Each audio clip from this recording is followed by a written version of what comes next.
Bom dia, não me toque. Bom dia, região do Alto Jacuí. Bom dia, você que nos escuta pela séries e também pela internet, pela rede mundial de computadores. Bom dia, você que nos leva pela estrada fora, no seu carro, no seu caminhão, ou ainda está aí na lavoura, trabalhando, passando um pulverizador na roça, ou está tirando leite, enfim.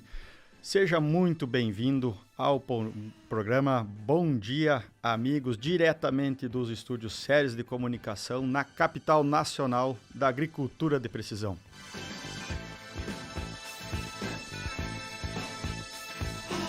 Bom, e neste sábado, para mim é você que é agricultor, você que está ligado no agro, assim como eu, aumenta o volume, né? Do rádio, da televisão, do computador, do celular, porque hoje o nosso convidado é ultra especial, tem muita informação da agroeconomia do Brasil, do Rio Grande do Sul, do mundo. Eu conheço ele muito através das telas aí, do Notícias Agrícolas, que é talvez o principal portal de notícias agrícolas do Brasil, também Canal Rural, enfim, vários canais de televisão, está sempre presente aí. Tem muita informação para nos passar, vamos tentar tirar o máximo de proveito dessa entrevista com o meu amigo Antônio da Luz, economista-chefe da Farsul, que nos dá a honra e o prazer de tê-lo conosco aí através da internet ao vivo. Antônio, um ótimo dia para ti, seja muito bem-vindo aqui no Bom Dia Amigos. Bom dia, meu caro amigo, aqui no Bom Dia Amigos, quero começar dando um especial bom dia para esse querido amigo, Fernando. Dando um bom dia para ti, Fernando, quero dar um bom dia para toda a turma do Grupo Séries e um grande abraço, um ótimo dia para todos aqueles que nos escutam nesse momento, todos os produtores rurais, todo o pessoal da cidade, do campo, que acompanha o Grupo Séries nesta manhã. Um excelente dia a todos. Muito bem. Antônio, o Rio Grande do Sul, ele vem passado aí uns mais de 60 dias da tragédia que nós vivemos aí, essas enchentes e tudo mais. Vê muita falta de atitude do governo nacional e digo até do governo estadual, que me parece que agora tomou uma atitude em relação vamos dizer assim, a essa falta de atitude do governo nacional, e levantou da cadeira e pelo menos falou algumas coisas, né, que estavam entaladas, eu acho que na garganta de todo o gaúcho, até agora, povo pelo povo. E a gente sabe que a agricultura sofreu muito, principalmente aí nessa metade sul do estado, onde é que tinha ainda lavoura para colher, muito soja e arroz guardado nos silos e tal. Como é que tu enxerga a situação? Como é que tu vê hoje essa situação desse pessoal aí que vem sofrendo há anos pelas estiagens que nós tivemos nas outras duas safras? Como é que tu enxerga esse cenário da agricultura gaúcha nesse momento? Bom, Fernando, eu vou começar com essa questão do governador, tá? Para nós nos livrarmos dela já na arrancada, que eu acho que tu traz um ponto muito importante. Depois nós vamos ir por outras discussões, e se eu não falar isso agora, nós vamos terminar me esquecendo. Eu vou terminar me esquecendo. Eu acho que os posicionamentos do governador estão muito corretos, estão muito firmes, estão muito precisos. É isso que nós queremos ouvir. Mas eu acho que está tarde, viu, Fernando? Acho que está meio tarde. Eu queria ter ouvido isso do governador quando nós estávamos falando isso lá atrás sozinhos. Quando estava toda a imprensa nacional olhando para o Rio Grande do Sul, era lá que eu queria. Agora que a imprensa do Brasil está olhando para outras coisas e não mais para a nossa tragédia, o que é normal, tá? Normal, a imprensa não vai passa, ficar, né? a imprensa não vai ficar, né, dia após dia só falando do mesmo assunto, né? Não tem. A gente tem uma janela, e eu acho que essa janela a gente não usou bem. Que deixamos de trazer para nossa para comunidade brasileira como um todo, através da mídia nacional, uma um posicionamento mais firme. E o governador, um homem de boa fé, como confiou de que haveria um apoio maior do que simplesmente algo midiático. E confiou, e depois que a imprensa nacional perdeu o foco no estado do Rio Grande do Sul, saiu do Rio Grande do Sul, nós vimos que aquilo não era bem assim. E aí o governador corretamente levantou o tom. Eu acho que ele está correto em levantar o tom, antes tarde do que mais tarde. Mas também precisamos fazer o registro aqui que isso deveria ter acontecido lá atrás, quando a mídia nacional estava aqui. E para aquelas pessoas do meio urbano que nos ouvem, o Grupo Séries tem uma audiência muito grande, inclusive o pessoal na estrada ouve o Grupo Séries, eu posso dizer de cadeira, porque eu tô sempre na estrada, então 1h02 eu tô aí ouvindo vocês. Então, tem pessoas de outros municípios que tiveram problemas muito sérios e que eu tenho certeza que estão nos ouvindo nesse momento. Sem dúvida. O governo brasileiro anunciou mais de 100 bilhões de reais para o Rio Grande do Sul. 100 bilhões. É muita grana. É muito dinheiro. É muito dinheiro. Para nós termos uma ideia, assim, grosso modo, tá? Eu vou fazer uma conta aqui, uma conta meio de padeiro aqui, só para a gente entender, tá? Isso dá mais ou menos 20% do PIB do Rio Grande do Sul. Uhum. Não tem como tu gastar 20% do teu PIB num ano e tu não enxergar esse dinheiro, porque, nossa, isso é peso de dinheiro sendo empregado no Estado, não tem como. Uhum. Eu pergunto para ti, Fernando, pergunto para toda a nossa audiência, você está vendo alguma coisa assim, que você está enxergando esse dinheiro todo? Tá, na verdade, nós estamos procurando ele, né? Estamos procurando ele porque o que a gente Não, vê... mas 20% do PIB não precisa procurar, tu enxerga de longe. Justamente. Isso é uma montanha. Isso é uma montanha. Isso é que nem vocês estão indo para. Estão dando um metoque vindo para Porto Alegre. Tu chega ali no lado de Soledade, ali, começa a descer, tu vai enxergar certo, tu tem que descer. Não tem como tu não enxergar aqueles paredões ali, aquelas pirambeiras. Não tem como não enxergar. É a mesma coisa. 20% do teu PIB de dinheiro numa botada só, não tem como tu não precisa procurar, tu enxerga de longe. Uhum. Tá enxergando esse dinheiro? Não tem. Não, né? Então aqui a gente começa a ter um problema. Desses recursos anunciados, metade é crédito. Empréstimo. Fernando, crédito eu pego no banco. Não precisa de governo. Nunca precisei de governo pegar dinheiro no banco. Precisa de governo pegar dinheiro no banco? Ou o governo agora virou AJ? Então, assim, metade do dinheiro, 50%, 57,3 bilhões de reais são operações de crédito. Nós temos, Fernando, 23 bi, que dá 20% do dinheiro, ou seja, com esse dinheiro nós já vamos a 70% do anúncio. 23 bilhões são recursos das dívidas do governo do Estado. O governo do Estado não precisará pagar em 2024, 2025 e 2026. Mas então o governo federal está perdoando 23 bilhões do governo do Estado. Não. Virá mais para frente. Ele está prorrogando por 3 anos, mas a gente continua devendo. Então, se nós estamos tendo essa prorrogação, eu não posso colocar isso aqui como um anúncio de gasto público, né? Porque não é um gasto público, só está prorrogando para frente. Crédito também. Então aqui eu já estou falando de 70% do dinheiro que o governo anunciou. Nós temos 17 bilhões e meio, ou 15%.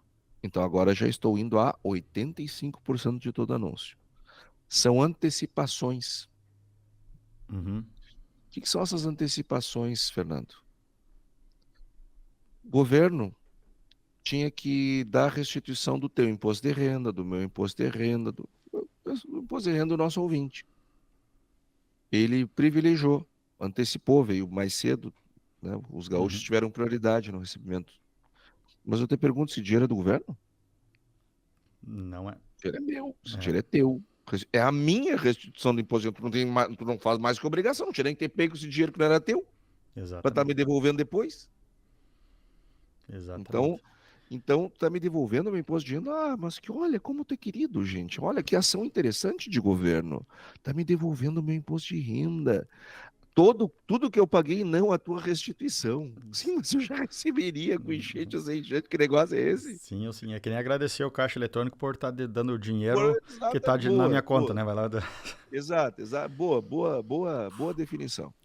Eu me abraço no caixa eletrônico, eu beijo o Uhum. caixa eletrônico, eu voto no caixa eletrônico É, porque ele me deu o dinheiro que é meu. é. Né? É, tu poder pegar o FGTS, olha que beleza. O meu FGTS, quer Uhum. dizer, tá falando do meu FGTS, que é 8% do meu salário, que podia vir para minha conta e que o governo e o meu empregador tem que depositar numa droga de uma conta que não rende porcaria nenhuma Menos que a para dar dinheiro para o NDES, para dar para grande, para os amigos do rei. Ah, tá, eu vou poder pegar o meu dinheiro. Que bom. Nossa, que ação incrível, gente. Que ação incrível. As empresas que ficaram debaixo d'água não precisaram pagar os impostos federais no mês de maio, junho e julho. Tá. Olha que Não interessante. produziram Não, nada também. não vai, sim, mas não produziu Hum. nada. Agora, se eu conseguir produzir alguma coisa, tá, mas em junho, em julho, talvez eu vá produzir e eu não vou precisar pagar. Não, não vai precisar pagar. Então, eu tô perdoado? Não, não. Tu não vai precisar pagar até julho. Em agosto tem que pagar tudo que tu deve. Então, só prorroguei. Uhum. Então, nisso tudo, nós já estamos em 85%. Aí eu tenho 3,9 bilhões que são de fato para a reconstrução do Estado, importantes, importantes, mas não é 100, né? É 3,9. Eu tenho 2 bilhões 180 para habitação, que é importante, não há dúvida. Eu tenho 2,8 bilhões social, que é importante, sem dúvida. Mas eu tenho 70% das pessoas não conseguiram pegar o auxílio de R$ 5.100 por causa da burocracia. Hum. Ou porque não quer se deixar chegar esse dinheiro nas pessoas. E aí se culpa a prefeitura, se culpa as próprias pessoas. Ah, mas a pessoa não tem aqui o documento, mas gente, o documento da criatura foi no rio. Sim, O vai. cara perdeu a casa, perdeu tudo, ele não tem o documento. Exatamente. Então, não, mas então ele não preencheu o cadastro. Mas como é que ele vai preencher, criatura? Sabe? É. Então, e outra coisa que eu deixei para o final, não foi por acaso, também está nessa conta do governo 7,2 bilhões de reais para fazer leilão de arroz, que é uma E coisa que esmaga o Rio Grande do Sul, o que famoso. prejudica os produtores gaúchos. E Sim, que isso, depois a isso não gente. é uma ajuda, né? Isso é, na verdade, é um contratempo para o produtor de arroz do Rio Grande do Sul, que vem há anos batalhando, que está difícil, né? A condição do arrozeiro gaúcho aí, ela é da onde sai a maior produção de arroz do Brasil, né? Da maior quantidade de arroz produzido no Brasil, tá? Exatamente no estado do Rio Grande do Sul. O pessoal vem sofrendo há anos e o cara vem justamente no momento desses, achando que está ajudando, né? Pô, e dá essa atolada na turma aí. Fernando, tu é produtor rural. Tu é um produtor rural de Nome Toque, tu é um produtor rural em Tocantins, tu conhece bem produção. Onde é que a gente planta arroz, né? Na várzea? Na várzea, certeza. Se eu tenho problema de enchente, quem é que vai tomar ferro primeiro? Justamente foi ali o problema, né? Tem lugar que ficou Então, abaixo, que eu sei, assim, que ficou abaixo de 6 metros d'água, né? Tinha a produção do arroz ali, né, em alguns pontos, porque é o rio Jacuí que saiu fora, né? Enfim, toda essa... Aquilo ali subiu tanto nessa região de Cachoeira aqui, e no centro do no estado? centro do estado, que foi um terror. Tanto o soja também, o pessoal também começou, né, Antônio, plantar soja na várzea aí, já... Daí com medo da seca, né, no caso, né, aproveitando essas áreas aí que tinha que ficar de pousio de arroz.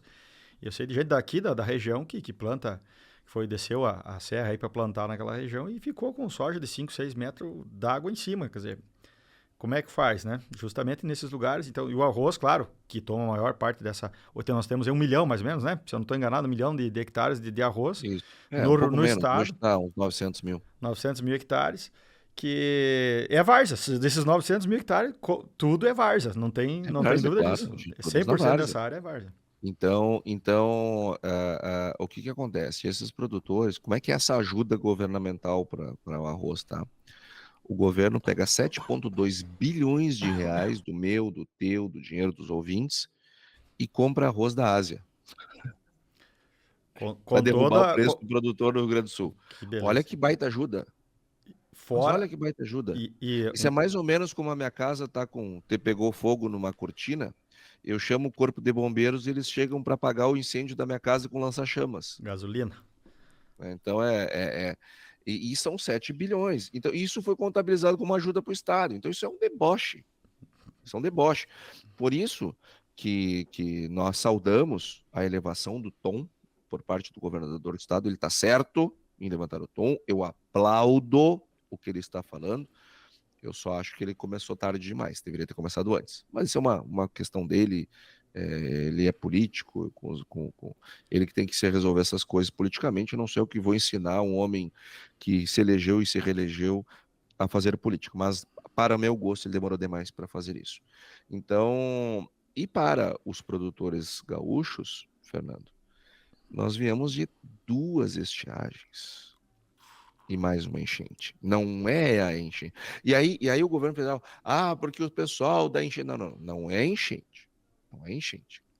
São os fenômenos climáticos extremos que nos pegou em 2020 já, Uhum. uma estiagem, quando começou o Laninha, em 2020.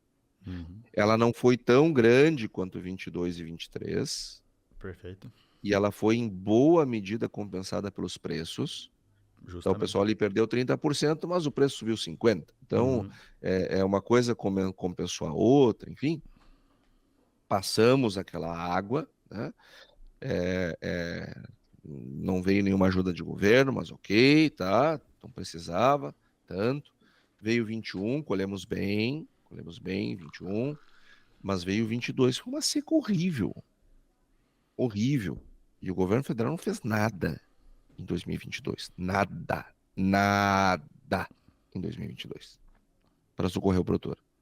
Mas ainda em 22 nós tínhamos um bom seguro rural, nós tínhamos um bom Proagro, Uhum. porque a ministra Tereza Cristina tinha essa preocupação com o Proagro, com o seguro rural, tanto que elevamos para 1 bi o orçamento do seguro. Então o seguro nos ajudou muito na safra 22. Já na safra 23, nós tínhamos muito pouca safra segurada, preços lá embaixo, custos lá em cima e outra seca. Nos arrebentou no meio. E o que o Terrível. governo fez? Nos jogou uma corda, só se fosse pendurada numa âncora. Né? Uhum. Não recebeu nada. Aí vem 24 e não é só na enchente. Porque vamos lá, um produtor que produz próximo de um curso d'água, que teve uma enchente e o cara perdeu tudo porque a lavoura ficou debaixo d'água. Esse cara perdeu tudo. Uhum. Mas aí vamos pegar um outro produtor que não está próximo de um curso d'água. Mas choveu 800 milímetros em um mês, no mês que ele está pronto para colher. Uhum. E ele perdeu tudo também por causa disso. Perdeu também. Que diferença faz? Se é a mesma coisa assim que o cara morrer de pneumonia e eu perguntar, mas é simples ou dupla? Sim. E o cara diz, não, é simples. Não, então menos mal. É, Não é menos mal, o cara morreu do mesmo jeito. Que exatamente. diferença faz? É. Se é no pulmão esquerdo, se é no direito, se é nos dois, o cara morreu. Então, eu não posso ter um olhar somente para aonde teve a mancha da enchente. Eu tenho que olhar para o todo. E aí então, no dia 7 de maio, Fernando, 7 de maio, vai fazer 90 dias. Nós entregamos para o ministro Carlos Fávaro, da Agricultura, para o governo, portanto, uma proposta para que o governo criasse uma linha para produtores que foram atingidos por estiagens e por enchentes. Uma linha que deveria estar lá sempre. E não só para gaúcho, para todo mundo que tenha eventualmente um problema. Uma linha de longo prazo, porque olha só, as nossas políticas agrícolas, elas não contemplam medidas de longo prazo. É só curto. Só a É curto prazo. custeio, é comercialização. Se tu quer longo prazo, é só investimento. Mas tu não consegue, tu não tem uma linha para alongar passivos. Uhum. E que são coisas super normais na natureza empresarial. Exato. Porque veja, mas estão pedindo sempre alongamento. Não, não é isso, gente. É que tecnicamente falando, eu tenho num balanço patrimonial passivo circulante e passivo não circulante. O passivo circulante são aqueles passivos de curto prazo, o não circulante os de longo prazo. Eu pegar, aliviar o circulante e jogar no não circulante, isso é uma coisa que empresas pequenas, médias e grandes fazem todo santo dia. Isso é normal.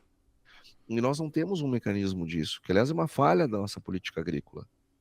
Então o que nós pedimos? Uma linha, para que o governo fizesse uma linha de 15 anos, com 2 anos de carência, 3% de juro. Fácil de entender, fácil de decorar, fácil, bem simples de saber o que os produtores estão querendo.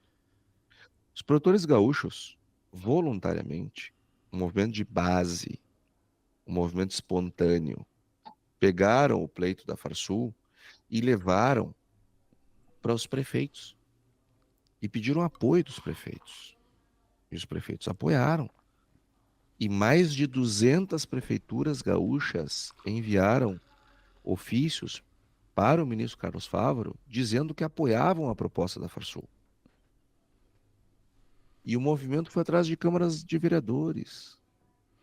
Depois foi atrás de cooperativas, de entidades, disso, daquilo.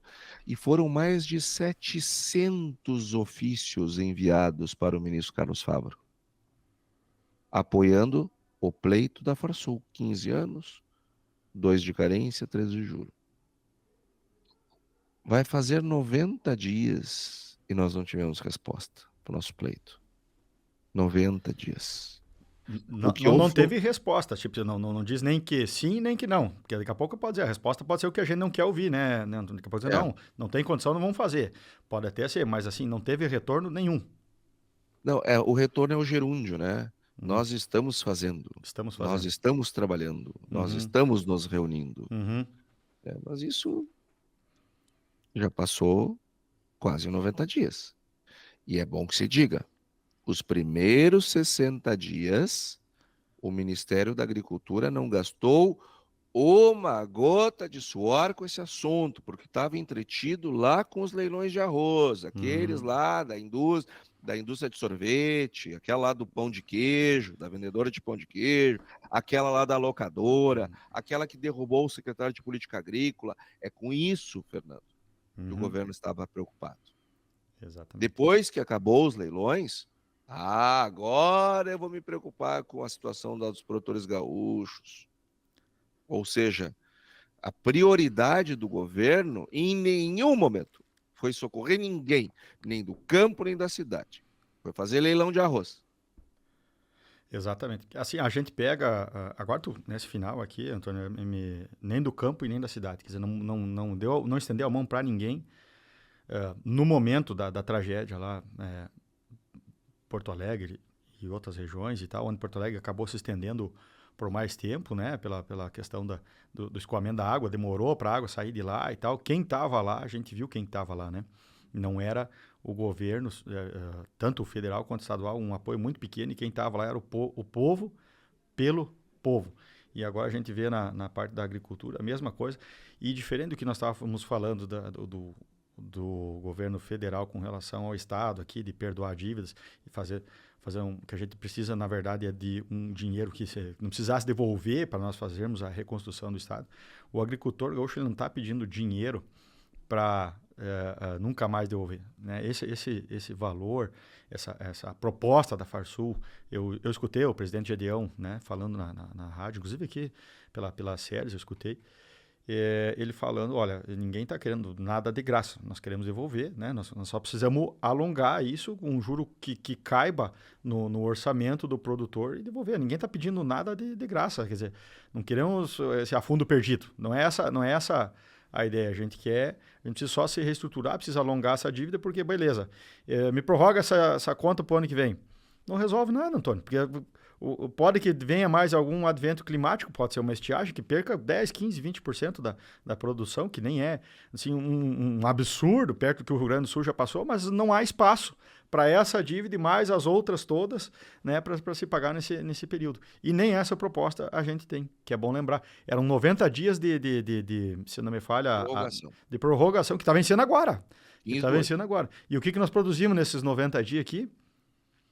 Leilão de arroz. Leilão do arroz, absolutamente nada, né? E aí a conta chega, tem que pagar. E eu só queria te fazer uma pergunta, né, sobre o seguinte. Antes de tu me fazer a pergunta, Fernando, Claro. eu quero te dar um complemento nessa tua fala, porque eu acho ela muito rica e importante. E eu vou usar o Sicredi, que é teu patrocinador, como exemplo Exato. aqui, patrocinador do programa. Imaginemos que saia uma medida de prorrogação para o ano que vem. E aí o Sicredi vai lá e prorroga a conta da criatura para o ano que vem. Uhum.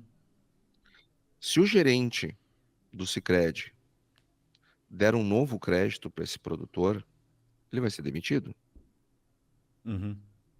Porque se a cooperativa der um novo crédito para esse produtor do tamanho que tinha, digamos que ele esteja tomado, tá? Que o limite dele esteja tomado, o Sicredi vai descumprir as normas bancárias do país, que por sua vez elas são regradas por um acordo internacional, que é o Acordo de Da Basileia. Exatamente. Então não dá para fazer.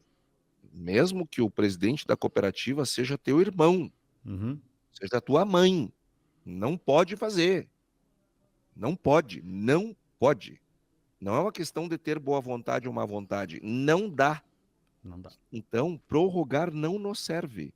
O que nos serve é tirar essa conta do curto prazo e jogá-la para longo prazo, para eu, ao invés de pagar a dívida com uma safra, eu pagar com várias. Porque aí eu abro o limite para tomar um novo crédito. Uhum. Porque é o que vai impactar na minha capacidade de pagamento, que não é uma coisa feita da cabeça do gerente do banco, isso é uma conta feita no mundo inteiro, isto vai pesar somente a parcela do ano e não o passivo inteiro. Exato. Então isso é importante que as pessoas entendam. Por isso que em nenhum momento nós pedimos prorrogação para dar pedalada para outro ano, porque não resolve, eu só empurro a montanha para o outro ano. Exato. E o problema provavelmente ficará maior, né? Seguramente. É uma coisa. Já que tu tocou no nome dos patrocinadores, eu preciso aqui fazer uma fezinha pra turma aqui, Antônio. Tu me dá É licença aí. importante. Tá bom, vamos lá com o nosso patrocinador, a Roda Forte, em Carazinho, aliás, em Santo Antônio do Planalto. Sua máquina roda por mais tempo, nosso amigo Carlão tá lá nos ouvindo. Um grande abraço, Carlão. Também a Gráfica Grapel, Mais Vida, seus impressos. Giovanni Palharini, turma toda aí, sempre conosco aqui. Um forte abraço.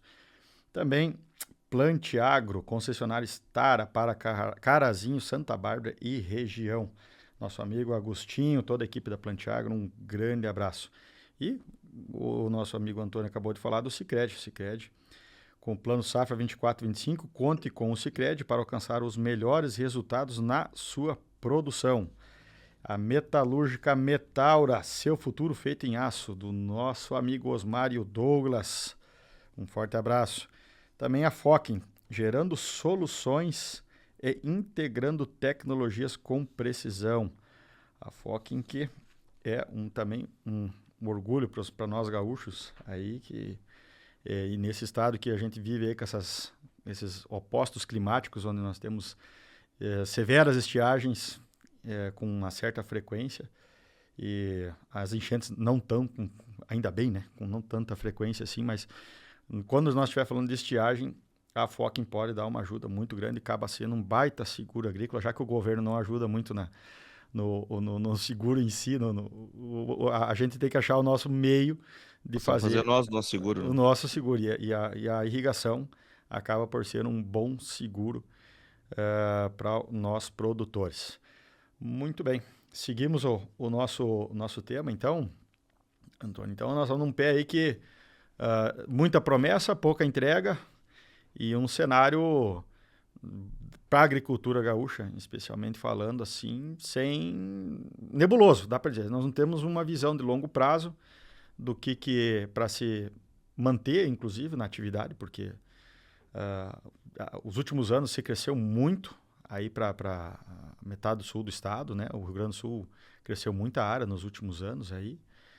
E, claro, isso tudo também exigiu crédito, exigiu muito dinheiro, muito esforço do agricultor, mas acaba que com essas catástrofes que a gente vem tendo nos últimos anos, aí vai dar uma atrapalhada. Tu acha que pode haver no estado um recuo de área de plantada de soja, pelo menos, devido a todas essas co- condições que a gente acabou de falar aí? Paulo, Fernando, pode, pode. Pode pelo seguinte, não que eu ache que vai acontecer, tá? Uhum. Mas eu acho que pode. Porque tem muito produtor que está com muita dificuldade nesse momento. A questão é que não existe área desocupada, né? Desocupa, alguém ocupa.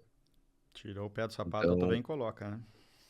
então eu não sei se no todo vai acontecer. Agora, no mínimo, tá? Um olhar diferente sobretudo os valores dos arrendamentos, que, ao meu entender, estão muito elevados, enfim, eu acho que vai ter que vir a uma correção aí. As coisas estão demais. Uhum. E nós estamos vendo muito produtor que não faz conta quebrando. Uhum. Então, é, é, é, fazer conta que as coisas dão certo quando o preço está bom e a safra está cheia, bom, aí até eu, né? Justamente. Então a gente tem que ter ciência da situação. Agora, uma coisa que eu tenho me ocupado muito de analisar é a questão da área do Brasil. Porque Uhum. independente se vamos reduzir ou não no Rio Grande do Sul, se acontecer, será muito temporário. Agora, a tendência central é elevar a área plantada no Brasil inteiro. Uhum. E eu acho que nós estamos errando, Fernando. Acho que nós estamos errando. Acho que nós estamos errando porque nós estamos ampliando demais a nossa área plantada. Não é que a gente não tenha mercado, tem mercado. Não é que o mercado não esteja aumentando, está aumentando. Não é disso que nós estamos falando. Está tendo crescimento lá fora, etc. Mas não o suficiente para o que nós estamos aumentando de área. Nós estamos com o pé muito embaixo no acelerador. Então, isso tem me trazido um certo desconforto. E o que nós estamos vendo agora, no mês, aliás, estamos vendo, não, antes de falar de 25, vou relembrar 24. O que nós vimos no primeiro semestre de 24, que foram preços bem mais baixos, me parece um petisco do que vem aí em 25. Porque Uhum. se o Brasil produzir de fato 169 milhões de toneladas de soja, que é o que está previsto, tem consultorias que estão trabalhando com números superiores a esse, inclusive, tem uma aí trabalhando com 171, eu pergunto, nós vamos armazenar aonde esse soja todo? Nós vamos escoá-lo por onde? Pelas mesmas estradas que a gente escoa, que vem escoando? Com as mesmas ferrovias que nós viemos usando? É isso? É. Nós vamos escoar pelos mesmos portos? Que tem as mesmas capacidades de embarque? É isso mesmo? Hum. Então o prêmio vai ficar negativo. Exatamente. E se o prêmio ficar negativo, vai ficar feia a boca para o nosso lado. Se os Exatamente. Estados Unidos colherem o que eles plantaram, e se nós colhermos o que temos como projeção plantarmos, nós vamos terminar o ano que vem com estoque extremamente elevado, de 127 milhões de toneladas. É Nossa uma safra Senhora. americana guardada, inteira. Safra americana guardada. Isso dá 33% do consumo. É a maior relação estoque-consumo que nós já teremos visto. Uhum. Ou seja, o consumo está crescendo, o consumo está crescendo. Agora, o suficiente, né, para atender o que nós estamos aumentando de produção? Não. Então nós temos que aprender, Fernando, a ganhar dinheiro com o preço e não só com o volume. Às vezes é melhor segurar o crescimento e vender a um preço melhor e fazer a receita do que eu fazer receita só com quantidade. O Brasil não é um país marginal. O Brasil é o maior produtor de soja do mundo. Então, nós podemos controlar a oferta, mas ninguém. E está na hora de aprendermos a fazer isso. É, eu até para dar um parâmetro assim para o nosso amigo ouvinte, um número para vocês, é o seguinte, quando nós fomos para o Tocantins, lá em 2013, finalzinho de 2013, nós fomos para o Tocantins, eu me lembro que naquele ano ali o Brasil plantava menos de 29 milhões de hectares de soja. Então passou-se aí em torno de 10 anos, a última safra nossa, nós chegamos a 44 milhões de hectares aí. O que significa? São, vamos lá, 15, 16 milhões de hectares. É exatamente o tamanho, ou muito próximo do tamanho da área de soja de toda a Argentina.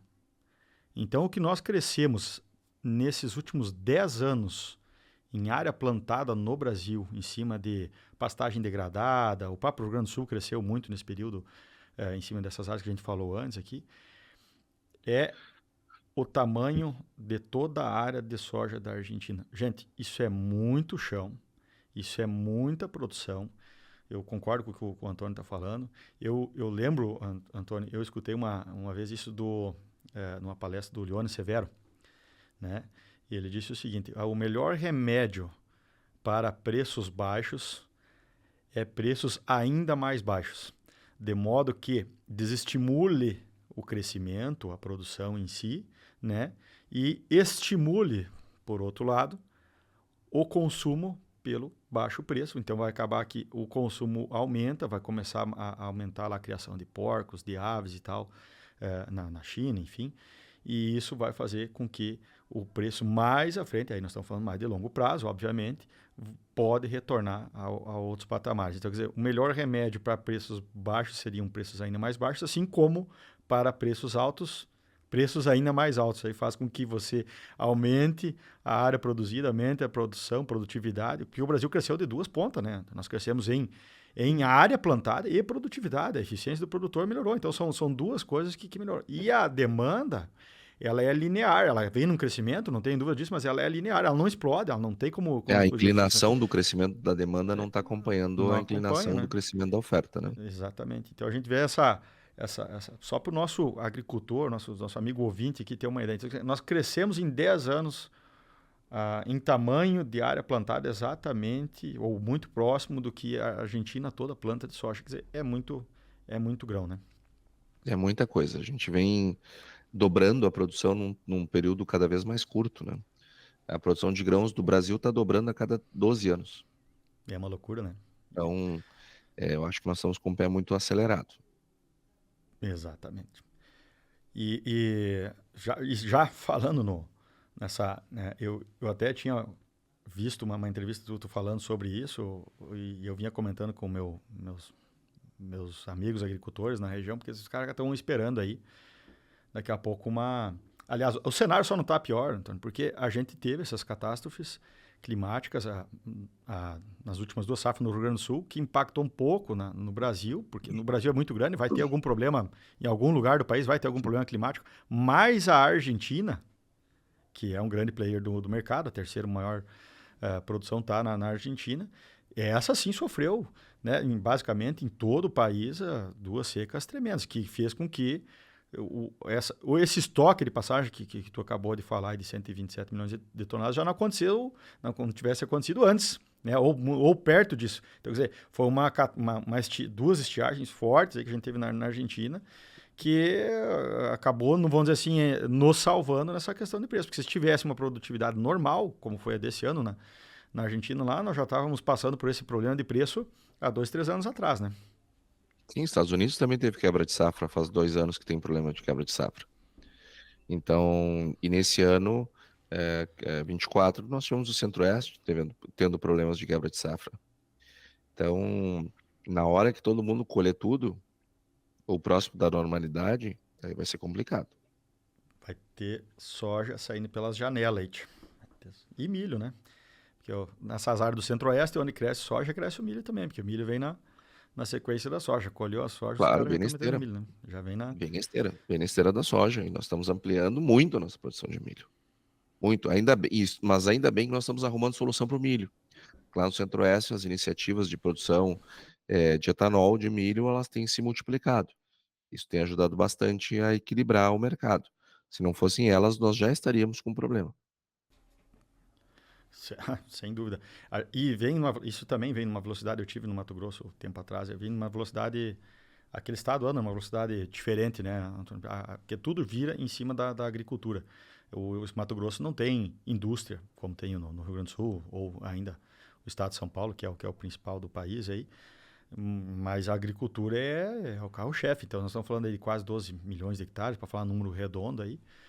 É, a tributação lá no agro acaba sendo mais pesada do que os outros estados, justamente porque é a única fonte de renda que consegue, se depender de indústria e tal, o estado não vai para frente. Então, só que você chega lá, você vê investimento em asfalto para todo lado, né? O Uhum. Mato Grosso está sendo cortado de asfalto para todo lado e você vê, como a produção está lá, grandes volumes, a gente vê muito esse movimento aí essas fábricas de etanol, também biodiesel, o pessoal tá investindo bastante na região. Acho que mais a questão do milho em si, do etanol, me parece estar numa velocidade além da questão das esmagadoras de soja, né? Eles estão se industrializando bastante e rápido, porque aonde tem grão tem indústria. Então, hoje tem indústria de etanol, de biodiesel. Olha, eu acho que desenvolver a indústria da proteína animal é só uma questão de tempo. É que eles são jovens, mas eles estão no caminho. Então, muito em breve, imagino que eles vão estar mais industrializados que a gente, se seguirem é, nessa batida que eles estão. O problema que mais me preocupa no fim do dia é nós aumentarmos muito a nossa produção de grãos sem que haja um compasso de crescimento da demanda. É isso que está me preocupando. Porque já se vendeu soja abaixo de R$ 100 lá no Centro-Oeste nesse ano, e eu acho que 25, se todo mundo colher normalmente, pode ser pior ainda. Então já fica aqui a nossa dica para o produtor para travar preço para o ano que vem. A gente, pelo menos o custo, né? Pelo menos a gente não sabe que a gente não tem como adivinhar, né, o que vai acontecer ou não. Pode ser que tenha um imprevisto climático aqui ou lá, mas o número está aí na mesa, gente. É muita área sendo plantada no Brasil. Os Estados Unidos já está lá com uma safra, ela não está consolidada ainda. Também é um país enorme. Com certeza vocês vão ver aí notícias de algum lugar com estiagem esse ano, com aquele solo famoso, aquelas famosas fotos lá com o solo rachado e tal, vai ter, mas vai ter lugar que vai estar muito bom. Isso aí é um país muito grande e que na média do país, a tendência é que faça-se uma safra boa, né? Pelo que a gente tem visto até agora, faça-se uma safra boa. E aqui no Brasil, na América do Sul, tende a ser, pelo que a gente ouve dos especialistas, de termos um clima um pouco mais neutro, assim, nem Laninha, nem El Niño, o que daria também uma safra normal, ou então até uma safra boa. Nesses números de área plantada que nós estamos falando, realmente não tem como fugir de uma oferta muito grande de grãos, né? Assim como a Argentina, enfim. A questão é, a gente aposta contra o clima ou a gente se assegura? Pode ser que lá na frente, e se acontecer alguma intempérie, o preço pode subir, mas o cenário que está posto hoje, realmente ele indica que teremos uma oferta assim, muito, muito grande de soja e que quem não se proteger de alguma forma, existem as ferramentas e quem não se proteger pode, daqui a pouco, lá na frente, estar amargando preços muito mais baixos do que estão hoje. Se está achando que está ruim hoje, se acontecer o que a gente está comentando aqui, pode ser ainda muito pior. E aí, eu sempre penso assim, Antônio, que se a gente faz um lote aí, esses tempos, um lote aí a R$130, R$135, que seja o pior negócio, né? Que os próximos negócios sejam melhores, Claro, que seja o pior negócio. Que a gente claro, vai. claro. Acontece o seguinte, que nós nunca podemos começar uma safra pressupondo que alguém vai quebrar. Uhum. É, Contar com o azar dos é, é, é, outros, né? eu não posso partir porque isso não é racional. Pode Uhum. ser até que aconteça. Pode ser que quebre safra, pode ser que em algum lugar e as coisas se endireitem, mas eu não posso partir desse pressuposto, porque esse é um pressuposto equivocado. Uhum. Esse é um pressuposto que não funciona. Eu tenho que contar com o que não está na minha mão. Então, aquela coisa, mas eu fui lá, travei, depois o preço subiu. Sim, mas teve uma quebra aqui ou outra colar. E aí? Exato. Tu vai controlar a quebra em algum lugar? A gente não controla nem a da gente, quem dirá dos outros. Exatamente. Então, travar o custo e que esse seja o pior negócio. Que seja o pior negócio. Que nem tem gente que diz para mim, Antônio, eu errei porque eu travei a, sei lá, 160 e foi a 180. Não, cara, tu acertou. Tu travou lá teu custo a 160, que te garantia a margem, e depois foi a 180, tu acha que tu errou? A maior parte da produção tu vendeu melhor e tu errou, então quando é que tu acerta? Quando tu trava 30% a 160 e vende o resto por 120? Aí é que tu acerta. Exatamente. Não, né? É. E outra, é muito difícil a gente acertar, mesmo acertar o olho da mosca branca, que é acertar o pico de preço, ninguém sabe nunca. O meu avô me dizia o seguinte, que era agricultor também, dizia ele, o macho é aquele que vende enquanto está subindo ainda. Né? Tu vê que está subindo, ele todo dia sobe lá R$ 1, R$ 2, né? E tal, o cara vai lá porque normalmente o que acontece? A primeira caída que dá, vem numa escala de subida de preço, assim, Antônio, de repente, tava lá 150, daqui a pouco no outro dia abre lá 147. O cara vai lá e vende a 147. Mas enquanto tava no período de escalada, de subida, ele, não, vamos esperar para ver onde é que dá o pico, né? E aí a gente só nunca sabe onde vai ser o pico, né? Só depois da obra pronta, beleza, mas a gente nunca sabe. Claro. Então, macho mesmo é quem vende enquanto tá subindo, né? Quando tá na escalada. Teu avô estava certíssimo, porque não existe hoje, tecnicamente falando, um jeito de nós sabermos que dia que vai ser esse.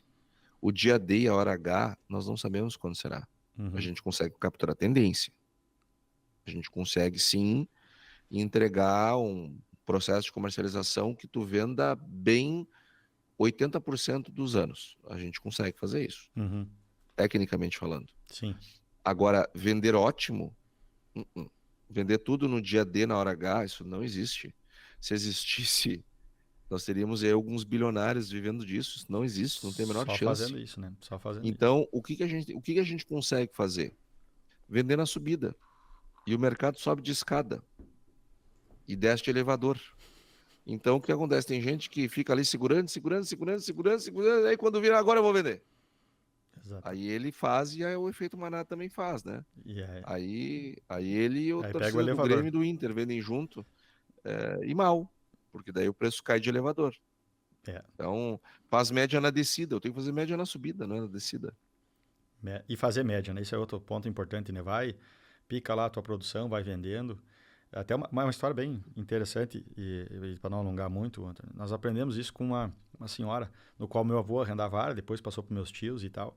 Uma senhora morava em Porto Alegre, uma fazenda de Santa Bárbara aqui e tal, arrendava, e ela pedia para faturar o soja dela, o que ela tinha lá, todo dia 5, por exemplo. Lá ela dizia, não, deposita, não quer saber que preço que tá e tal. Ela chegava dia 5, ela queria saber do dinheiro na conta, dividia a produção dela durante 12 meses e ela, sem olhar para Chicago, dólar, se o Lula falou besteira, não falou besteira, o que aconteceu e tal, todo dia 5 ela queria saber do dinheiro na conta dela.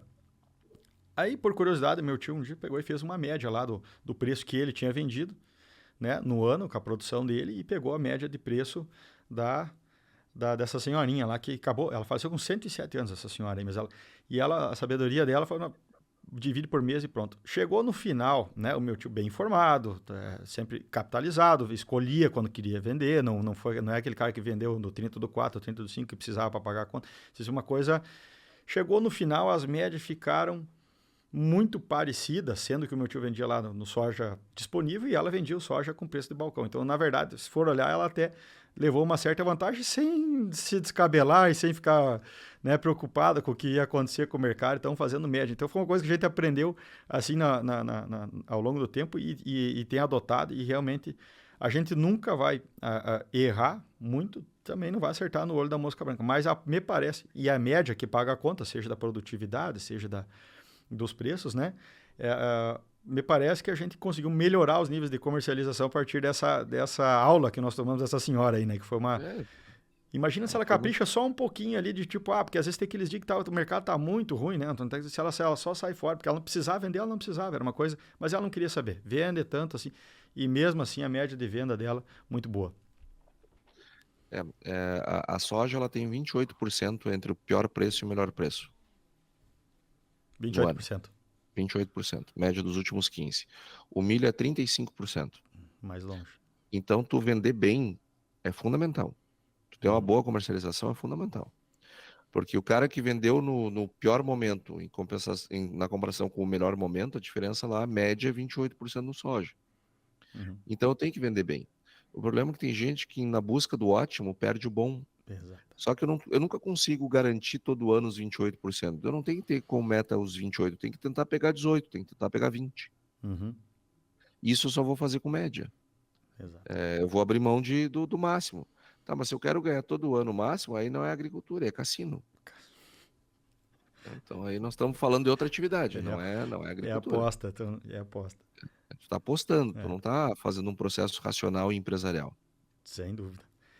E, Antônio, mudando um pouco o tema, uma coisa que tem gerado aí uma certa preocupação é essa questão da reforma tributária aí, no qual o Lira vem deu uma tratorada na turma aí, e eu, assim, eu tenho buscado bastante informação, tentado achar artigos na internet falando sobre o tema, mas claro, eu não sou contador, né? Eu não tenho, não é minha, mas bobo também a gente não é. E me parece sim que aliás, tá nebuloso, tipo o cenário do Rio Grande. Assim, eu não consigo ter uma clareza sobre o tema, onde é que realmente isso vai pesar. A gente, lógico, né? Vamos falando de reforma tributária, a gente precisa dar uma simplificada no sistema. Ele é muito complexo. Hoje o cara tem que ser engenheiro de contabilidade, não é só contabilidade para fazer um engenheiro tributário ou coisa do tipo aí.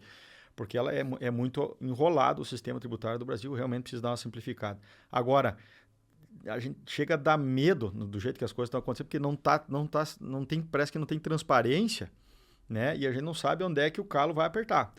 Eu queria saber de ti, assim, o que que tu tem para trazer para nós sobre esse tema? Bom, eu acho que esse tema é um tema, dada a complexidade dele e da importância que ele tem nas nossas vidas, eu te sugiro que a gente fale outro dia bem falado sobre esse tema, para não deixar nada, até porque eu tenho outro compromisso, aliás, que Uhum. eu já estou atrasado para ele, e que, eu tomaria muito tempo para dar uma explicação do jeito que o ouvinte do Grupo Séries merece. Ok. Agora, de maneira muito ampla, nós temos o sexto pior sistema tributário do planeta. Alguma coisa nós temos que fazer. Ele não está bem. Eu acho que fazer uma reforma tributária, ela está lá sendo discutida desde 2019. E o grande problema, e acho que o que foi proposto lá em 19 pelo Congresso, não tem nada a ver com o governo, isso foi feito pelo Congresso, ela cria um mecanismo, ela criava um mecanismo lá em 19 de colocar o nosso sistema de sair do pior para vir para um dos melhores do mundo. O problema é que o legislador brasileiro, ele representa o brasileiro, e nós todos estamos acostumados a pensar com cabeça de ICMS, que já foi considerado mais de uma vez o pior imposto do planeta. Então a gente está levando para a nova tributação alguns vícios da velha, Uhum. e isso é muito ruim, e isso é muito triste. Como, por exemplo, dar benefício para cá, para lá, essas coisas não são boas. Isso não funciona. Só atrapalha. A gente está mantendo, por exemplo, a Zona Franca de Manaus, que é um Uhum. câncer. E tem gente que quer criar uma aqui ainda. Eu sou contra, eu quero deixar bem claro, sou contra. Ah, sou contra. Sou contra mesmo. Não, não, não, não. Se é para ganhar a corrida, eu não quero ganhar anabolizado. Ah, não quero. Não quero que daí no dia que acabar que mudar a regra e eu não poder estar mais anabolizado, eu sumo. Não, não, não. Muito obrigado. Eu quero músculo natural, não quero artificial. Então, é, é, a reforma tributária, ela foi proposta de um jeito e é normal que ela saia de outro, mas parece que ela está saindo bem diferente do que ela começou e muito disso por conta do nosso vício de pensar como ICMS. De forma análoga, nós vivemos isso no plano real, onde as pessoas pensaram um sistema de acabar com a inflação, mas as pessoas tinham uma memória inflacionária, né? Então, Uhum. a tentação de reajustar o preço era grande. Até que a gente conseguisse se acostumar com aquilo e ver, não, isso aqui é insano. Nós levamos um tempo. Eu acho que vai acontecer algo semelhante com a reforma tributária. Uhum. Muito bem. Bom, Antônio, devido ao teu compromisso, Antônio, eu queria agradecer a tua atenção, a tua informação, as informações enriqueceram demais aqui o nosso programa. Tenho certeza que nossos ouvintes aí estão um pouco mais dizer assim, informados sobre temas amplos que a gente tocou aqui. Realmente, para todo o conteúdo, para todo o conhecimento que tu tens, essa 1 hora passa voando, né? A gente nem viu o tempo passar. Então, fica aqui meus sinceros agradecimentos em nome do Grupo Ceres, por essa aula que nós tivemos nessa 1 hora. Espero que em breve, dando uma agenda, batendo de novo, a gente possa fazer mais um bate-papo, mais uma conversa, seja nesse lado tributário ou o que for. E deixa o espaço aí para tuas considerações finais aí. Eu quero agradecer, eu é que agradeço, eu agradeço muito a oportunidade de estar aqui contigo nesta manhã de sábado, de falar para toda essa grande audiência do Grupo Ceres, da gente poder ter esse espaço, é um privilégio para mim. Sempre eu me sinto muito grato quando convidado pelo Grupo Ceres para participar, seja presencialmente, seja aqui pelos meios digitais, sempre é um privilégio para mim. E essa é uma região muito importante do nosso estado, uma região que eu gosto muito de estar aí, gosto muito de conviver com as pessoas dessa região. Então, falar com elas nesta manhã, falar contigo, é um privilégio muito grande. E eu fico sempre à disposição. Eu sei que a agenda não é mole, ainda mais nessa época do ano que nós estamos vivendo, que é um tiroteio a todo momento com esse negócio, é governo para cá, não sei o que para lá, nossa agenda nós estamos insanamente sendo demandados, mas é um momento, né? É um momento e isso passa. Então, aí a gente fica aqui à disposição de vocês para participar de outras oportunidades sempre que vocês nos chamarem. Muito obrigado, muito obrigado. E, gente, seguimos aqui, né, com o finalzinho do nosso programa, mais uma vez agradecendo o Antônio por toda essa disponibilidade, as informações, o conhecimento compartilhado conosco aí de forma muito transparente, muito clara e direta. Isso é de suma importância para todos nós aqui, para crescermos, né, para evitarmos erros aí na frente, estar bem informados sobre macroeconomia da agricultura do nosso país como um todo, né, o Brasil que vem passando, especialmente o Rio Grande do Sul, por toda essa situação aí, dá uma certa visão, né, de futuro e ver que a gente não pode ficar esperando muito, né? Seja de governo A, B ou C, governo estadual, governo federal. A gente precisa fazer a nossa parte, seja como produtor, seja como cidadão. Aliás, a gente deu os gaúchos deram um exemplo disso, não só os gaúchos, porque veio muito brasileiro também nos ajudar durante o período das enchentes aí. Agora nós estamos numa fase muito crítica, que é a reconstrução do estado, a reconstrução das moradias. Teve gente que perdeu tudo, né? Não só da parte material, mas também, né, da parte afetiva. Perdeu familiares, perdeu memórias, né, que se foram lá junto com todos os destroços das suas casas e tal. Então, a gente precisa fazer a nossa parte.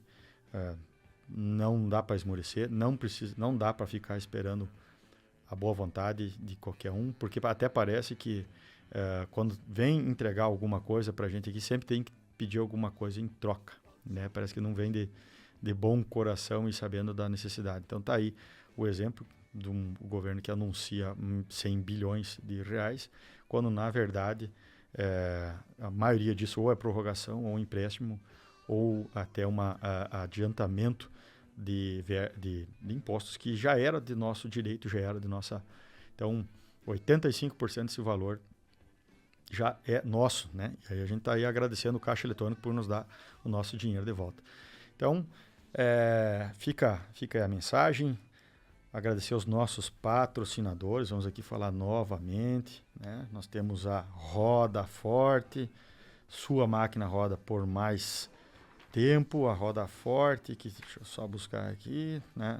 Com uma plataforma moderna, equipamento de ponta e uma equipe de profissionais altamente capacitados, a Roda Forte desenvolve e fabrica rodas para tratores, colheitadeiras, cruzadores, implementos em geral, com os mais diferentes modelos e tamanhos, qualidade que começa na gestão, onde a experiência no setor de mecânica faz toda a experiência. Bom, o Carlão trabalhou mais de 30 anos na estrada, tem uma experiência tremenda. Também a Focking, líder em inovação em sistemas de irrigação, conheça o pivô da agricultura familiar da Focking. A Focking tem uma tecnologia fantástica em irrigação, tem uma automação, tem um negócio impressionante, o conhecimento. Bom, esse pessoal está há muitos anos também no mercado é um orgulho para nós gaúchos. A metalúrgica Metaura, seu futuro feito em aço. Também temos a gráfica Grapel, mais vida, seus impressos, impressão offset, digital, laser e ultravioleta com impressões dos mais variados tipos de materiais. Para orçamentos, só entrar em contato através do WhatsApp 54 33 32 17 76. Também Plantiagro, para a nossa concessionária Stara para Carazinho e região. A Plantiagro está localizada em Carazinho, em Santa Bárbara do Sul. Trabalham aí com a venda de máquinas e agrícolas, implementos, né, agrícolas usados para propriedades rurais. Conto com uma linha completa de produtos, uma alta tecnologia para compra diretamente na nossa unidade. Ou seja, o Sicredi está lá para... A Plantiagro está lá para atender da melhor forma, o Agostinho e toda a equipe, Santa Bárbara e região, Carazinho e região, não só para vender, mas também para atender bem, dar um bom pós-venda, deixar todos os clientes estar bem atendidos. E o Sicredi, que está aí com o Plano Safra, que foi anunciado há poucos dias atrás, sem nenhuma surpresa, diga-se de passagem, né? Precisando, conte com o Sicredi para alcançar os melhores resultados na sua produção. No Sicredi não é só dinheiro, é ter com quem contar também. E é muito importante, principalmente aí nessa hora de apoio aí que nós estamos precisando. Então, fica aqui o agradecimento aos nossos patrocinadores, ao nosso entrevistado, Antônio da Luz, ao nosso amigo Odair Antônio Leff, que está aí na técnica hoje, fazendo as vezes, hein, Odair? E o mais importante, a todos vocês que nos acompanham aqui no Grupo Séries de Comunicação, dão essa audiência para a gente. E que tenham todos um ótimo final de semana, um ótimo resto de sábado aí. Espero que a gente possa ter trazido a todos um pouco mais de informação e enriquecer o conhecimento de todo mundo. Fica o nosso obrigado, um grande abraço a todos e até a próxima.